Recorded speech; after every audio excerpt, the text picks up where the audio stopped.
Selamat malam, saya Nur Aziza akan menyampaikan panduan pengumpulan data karakteristik peserta didik untuk membuat profiling peserta didik.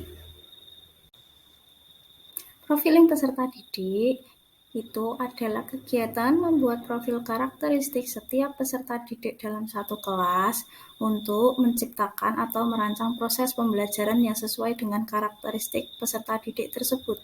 Nah, jika sudah sesuai dengan karakteristiknya, otomatis pembelajaran tersebut dapat lebih efektif, efisien, dan optimal, serta bermakna untuk peserta didik. Pengumpulan data karakteristik peserta didik ini dilakukan dengan beberapa teknik. Yang pertama yaitu observasi atau pengamatan. Nah, di sini yang diobservasi itu peserta didiknya, baik saat pembelajaran maupun luar pembelajaran.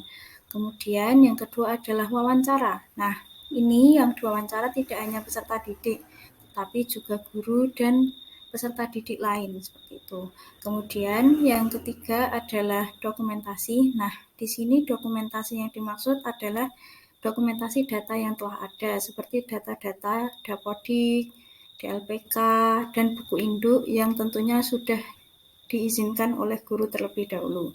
Kemudian yang keempat yaitu kuesioner, yaitu dengan membagikan angket untuk peserta didik dan pengisiannya dibantu oleh orang tua atau wali. Nah, untuk aspek dalam profiling peserta didik ini, yaitu yang pertama karakteristik umum, yang kedua adalah etnik, kemudian kultural, status sosial, pola asuh, kemampuan awal, gaya belajar, minat belajar, motivasi belajar, kemudian kesulitan belajar, perkembangan fisik, perkembangan motorik, perkembangan kognitif, perkembangan bahasa, perkembangan sosio-emosional, dan perkembangan moral. Nah, aspek-aspek ini tentunya disesuaikan dengan teknik yang tadi. Jadi, setiap teknik itu menyesuaikan apa yang dibutuhkan dalam setiap aspek profiling peserta didik ini. Nah, selanjutnya adalah karakteristik umum. Nah, di sini ada umur, alamat, agama, kemudian tempat tinggal, apakah dia satu tempat tinggal dengan wali, atau orang tua, atau hanya ayah saja, atau hanya ibu saja, seperti itu. Kemudian pekerjaan orang tua atau wali, transportasi ke sekolah, dan keadaan keluarga peserta didik. Nah, aspek selanjutnya adalah etnik. Nah, etnik ini berkaitan dengan suku. Oleh karena itu, dari aspek etnik ini ada beberapa hal yang akan digali dari peserta didik, yaitu asal daerah, kemudian suku, dan tingkat toleransi peserta didik dengan teman yang sukunya berbeda.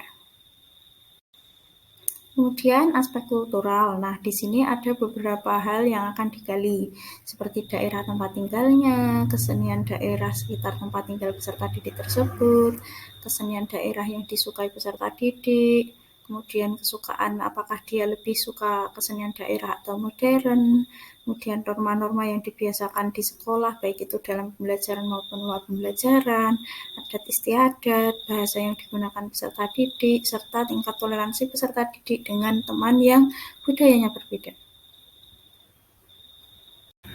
Selanjutnya adalah aspek status sosial. Nah, status sosial ini juga meliputi status ekonomi. Nah, di sini peserta didik digali dengan beberapa butir, yaitu pendidikan terakhir orang tua wali, pendapatannya, pekerjaannya, uang saku peserta didik setiap hari, kelengkapan alat tulis dan bukunya, kemudian jumlah tanggungan keluarga, tingkat toleransi peserta didik dengan teman yang tingkat ekonominya berbeda, kesukaan peserta didik menceritakan barang-barang berharga miliknya atau keluarganya, seperti barang-barang mewah, kemudian alat transportasi ke sekolah.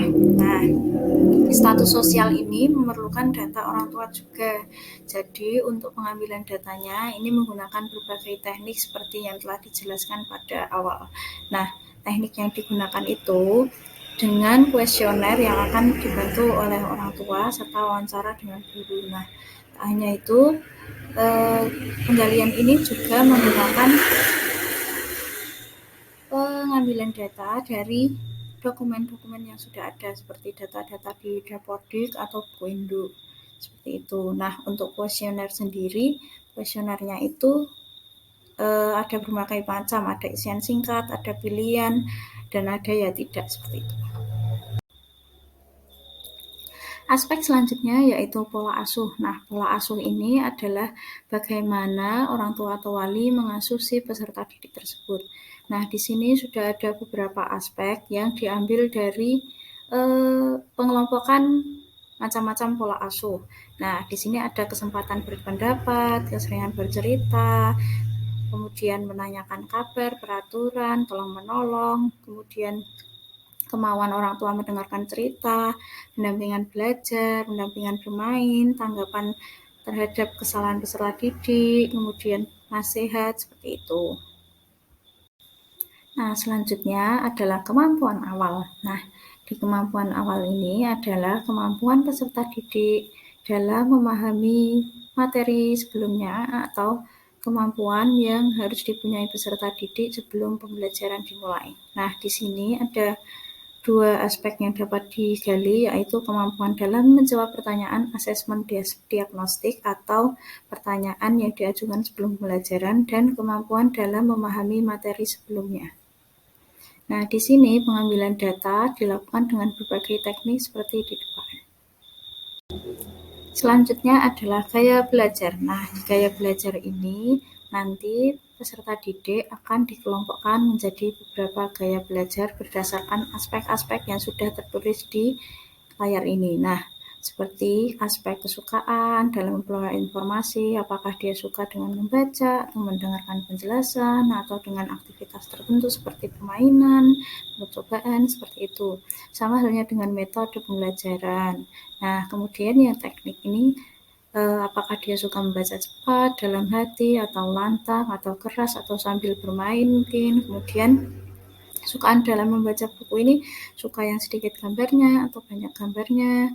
Kemudian kesukaan dalam memperhatikan gambar dalam buku, kemudian kemudahan dalam menghubungkan gambar atau bentuk yang pernah dilihat di lingkungan sekitar, kerapian dan kelengkapan buku catatan, kefokusan belajar di tempat ramai, apakah dia tetap bisa fokus atau tidak, cara menyampaikan jawaban dan pendapat, apakah suka dengan lisan, tertulis, atau sebagaimana.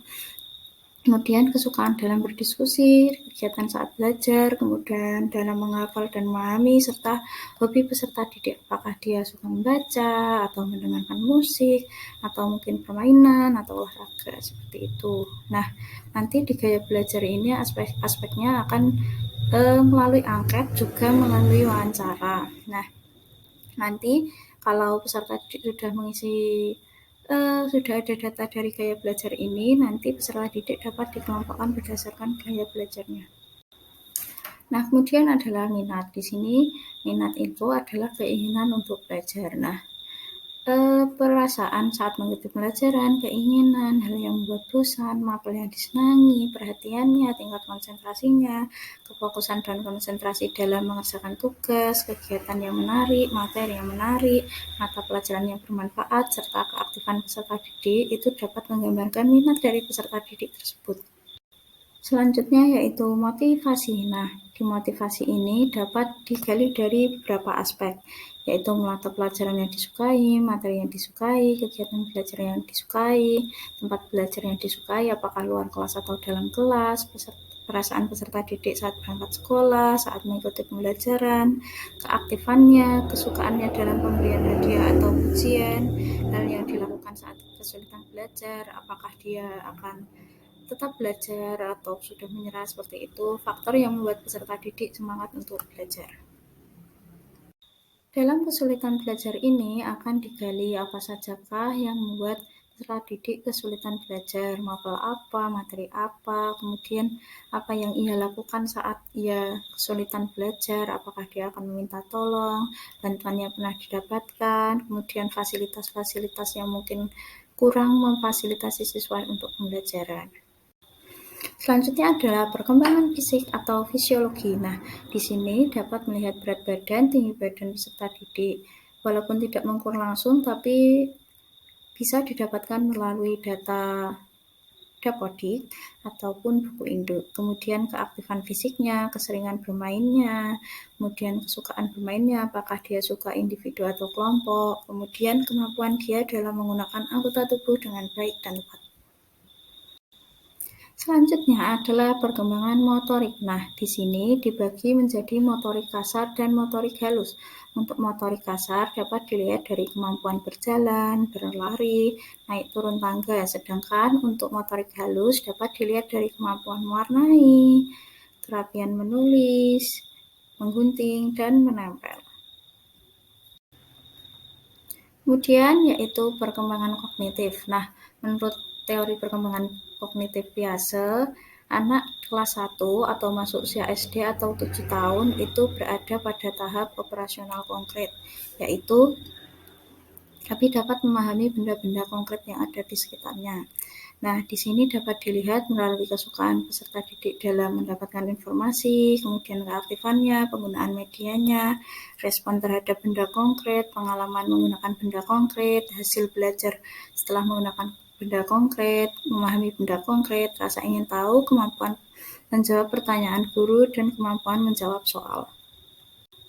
Selanjutnya adalah perkembangan bahasa. Nah, di sini perkembangan bahasa itu dilihat dari kemampuan berbicara, mendengarkan, membaca, dan menulis. Tetapi tidak hanya sekedar membaca saja, menulis saja, berbicara saja, tetapi juga dalam penerimaan informasi dari perkembangan bahasa tersebut yang dapat dilihat dari aspek-aspek yang sudah tertulis di layar. Selanjutnya adalah perkembangan sosio-emosional. Nah, di perkembangan ini itu peserta didik harus bisa memahami, mengekspresikan emosinya, serta mengendalikannya. Kemudian tak hanya itu, untuk aspek sosialnya, dia juga harus bisa bersosialisasi dengan orang lain yang ada di sekitarnya. Nah, dapat dilihat dari aspek yang pertama itu memahami emosi, memahami dan menanggapi emosi orang lain, menempatkan emosinya, mengekspresikan emosinya, mengontrol dan meregulasi emosi, serta rasa percaya diri, emosi yang sering diekspresikan atau dimunculkan, produktivitas, sikap sosial, dan sikap sosial pribadi ditinjau dari latar belakang dan lingkungan peserta didik seperti teori perkembangan sosio-emosional. Kemudian aspek yang terakhir yaitu perkembangan moral. Nah, di perkembangan moral ini ada beberapa aspek yang diamati seperti sikap peserta didik dengan teman sebayanya, gurunya, kejujuran, tanggung jawab, kepedulian dengan teman, dengan guru, serta kesopan santunan dan penerapan 5S. Nah, aspek-aspek ini dapat diperoleh melalui berbagai teknik seperti pengamatan, kemudian angket untuk peserta didik dan orang tua wali, kemudian wawancara dengan guru maupun siswa, serta tanggapan dari peserta didik yang lain atau siswa yang lain. Nah, itu tadi pemaparan dari saya. Sebaiknya kita dapat membuat profiling setiap peserta didik, karena dengan membuat profiling itu kita bisa memahami karakteristiknya. Setelah memahami karakteristik tersebut, kita juga dapat merancang pembelajarannya sesuai dengan karakteristik peserta didik. Nah, kalau kita sudah merancang sesuai karakteristiknya, pembelajaran akan lebih efektif dan bermakna untuk peserta didik tersebut.